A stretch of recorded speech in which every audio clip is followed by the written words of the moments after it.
Hi everybody.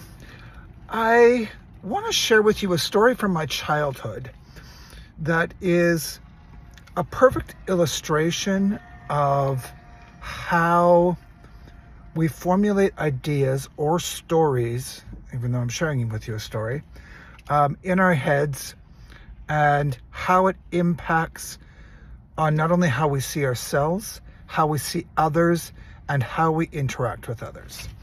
Now, growing up in my neighborhood, there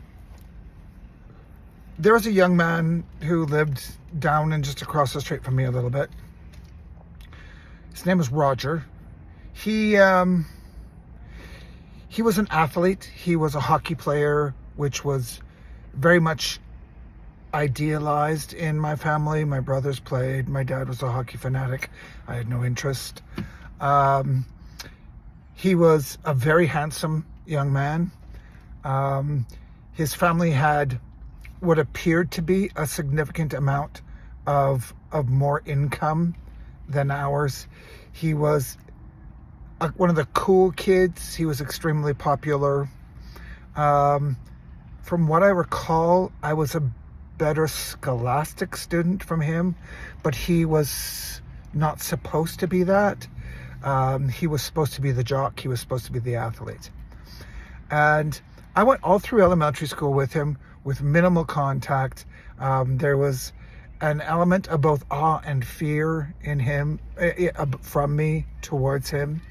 And so we didn't interact a lot, but the story that I told myself is this person is so much better than I was.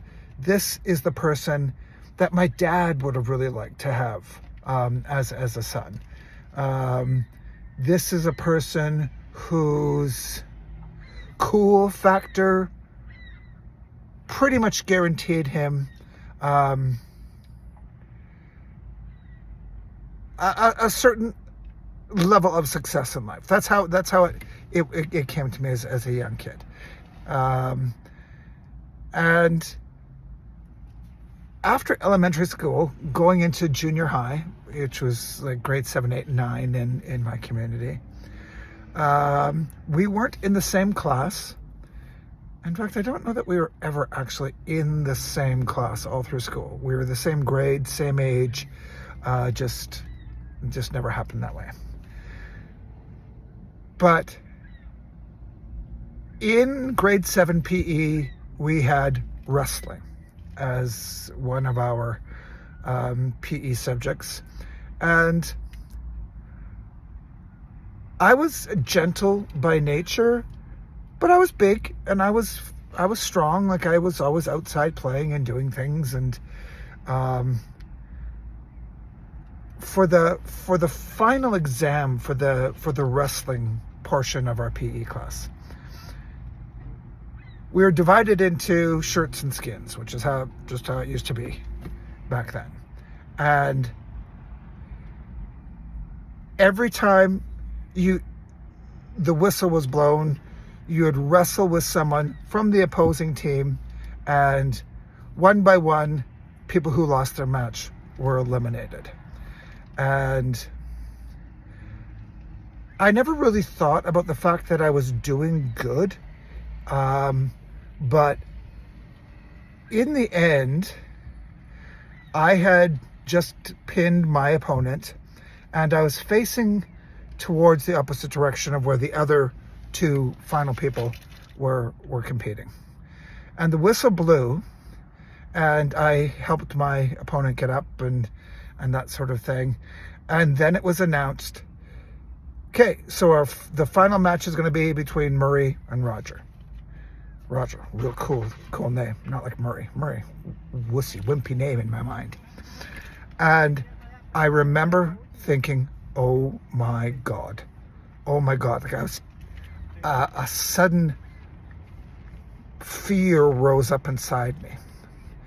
And it took a minute or two for me to even get up the courage to turn around, so I was actually facing the teacher, the coach, and my opponent. And when I did, he was looking at me with his arms wrapped around himself, rocking back and forth, rocking back and forth, rocking back and forth, and going, "Oh my God, he's so big. Oh my God, he's so big. Oh my God, he's so big." And I was in shock. This guy that I had a certain sense of fear and intimidation by all of my youth that I could remember was experiencing exactly the same thing, but directed towards me. And I had no idea. I ended up doing okay in the match, let's just say. I think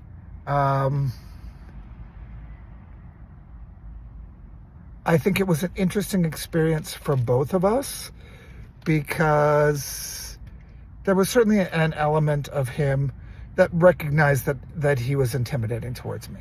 But when it came down to a one-to-one showdown, the script was flipped for him.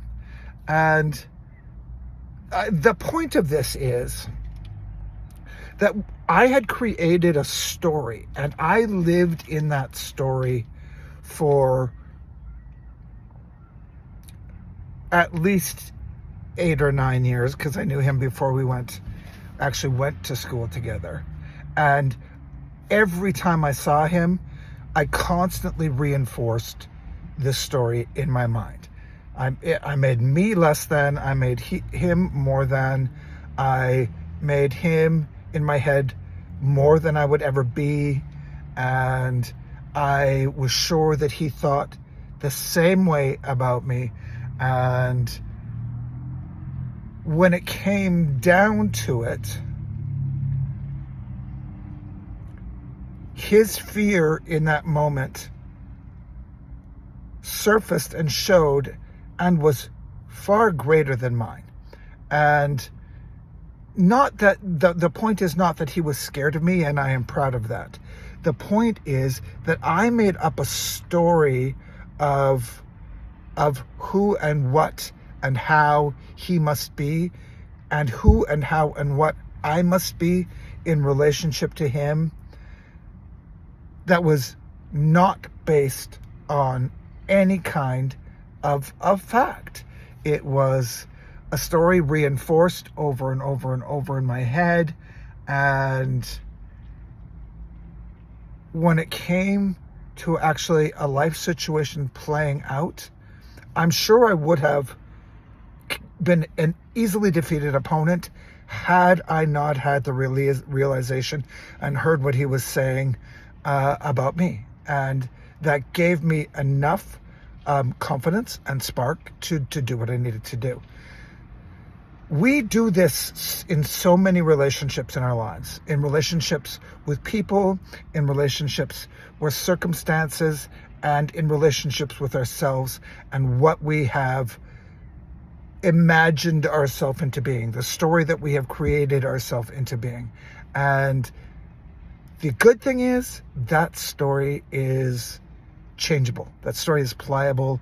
That story is easily manipulated, just like we're easily manipulated into believing it. And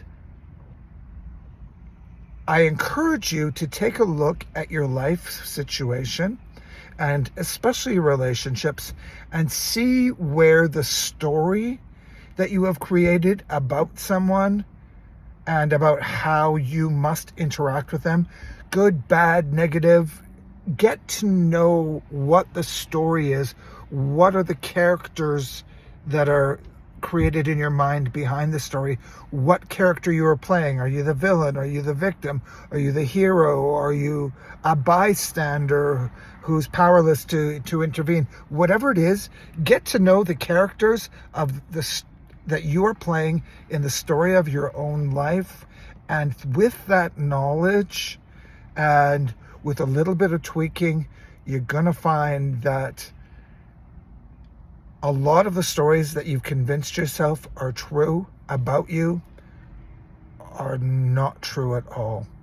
The only thing that made them true is your belief in them. And we have an incredible power as human beings to be able to change and adapt and reshape our belief system.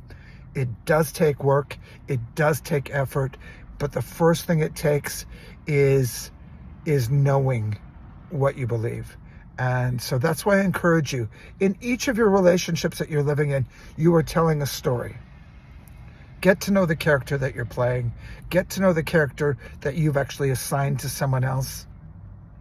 And just observe them and be open to the possibility that maybe there's more to the story than you ever imagined. I hope you found that helpful. It was something that had just come back for me very powerfully when I was looking at the stories that I use to create how I fit into the world and who I am into the world. And it reminded me of the power of perception, and that our perceptions of things are not always the truth of things. They become your truth if you live from them, but be aware of your story, be aware of your perception, and you step into the position of power where you can change things. If you are interested in any help in examining some of these things that have happened in your past, good, bad, or otherwise, and really getting into the story and the character that you created for yourself to see if there are areas of greatness yet to be unlocked, if there's areas of pain that need to be healed and talked through, give me a call. That's what I do. I'm here for you. Much love, everybody. Take care. And shout out to Roger wherever you are. Didn't mean to scare you, buddy. Take care. Bye-bye.